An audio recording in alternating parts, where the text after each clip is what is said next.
My current collection consists of 8 watches. 6 are Swiss and 2 are Japanese. My collection parameters are rather simple, and they revolve around wearing occasions. Office, weekends, fancy nights out, strictly formal, and finally, since my family and I are avid beachgoers, watches to be worn at the beach.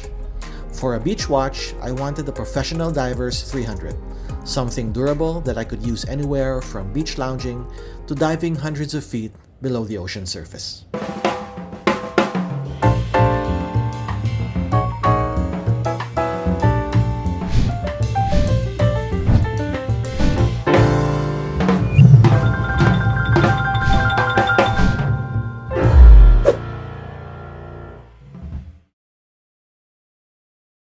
Before buying the Seiko SLA021 back in 2019, I was already stalking it for quite a while. At first, I couldn't wrap my head around buying a Seiko costing $3,000. Yes, the watch forum said that this latest release corrected all of the quote-unquote shortcomings of the previous models by changing the crystal from hardlex to sapphire and by upgrading the bezel insert to ceramic. The main drawback though was that the word MarineMaster was dropped from the dial and was replaced by the Prospex logo. When I read about the movement, the 8L35, they said that it was actually an undecorated Grand Seiko 9S55 movement, and it was not regulated to the same standards as the 9S55. That is why the published running specs were from -10 to +15 seconds per day, which I found quite ridiculous for the price. However, when I finally decided to try it on in the metal at the authorized dealer, I was instantly smitten. I forgot all about the voices in my head telling me not to get it and that it's not worth the price. I had an immediate emotional connection with the watch. I fell in love with the monoblock case that gave so much depth to the dial. The Zaratsu polish on the case flanks and the lugs blew my mind. The lack of the MarineMaster text on the dial, a fittingly badass name for a beast of a watch, did not bother me at all.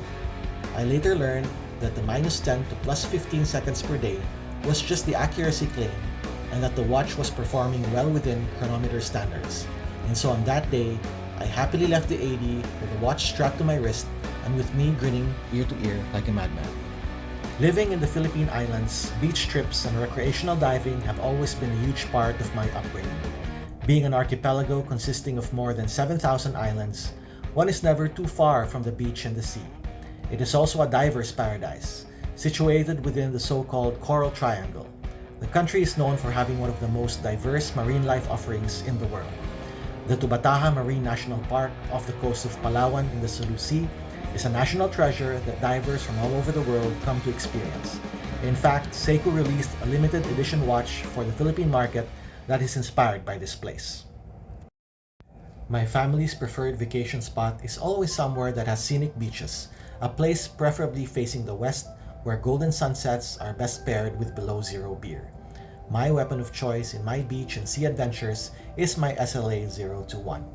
All of its 44mm case size and 15mm thickness feel heavy on my wrist, enough to remind me of its overbearing presence and assure me that it can still take a good beating and look good doing it. I have knocked this piece around quite a bit in the almost 3 years that it has been with me.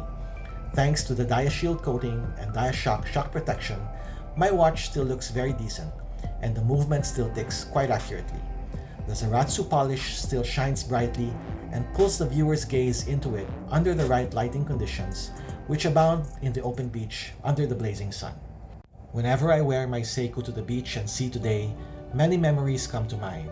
The beautiful moments I shared with my family in the beach growing up as a kid, beach lounging with my wife over beer during happy hour, frolicking around the pool and building sandcastles with my kids, and the many adventures that the sea has allowed me to experience with various forms of life exploding underwater, creating such beauty.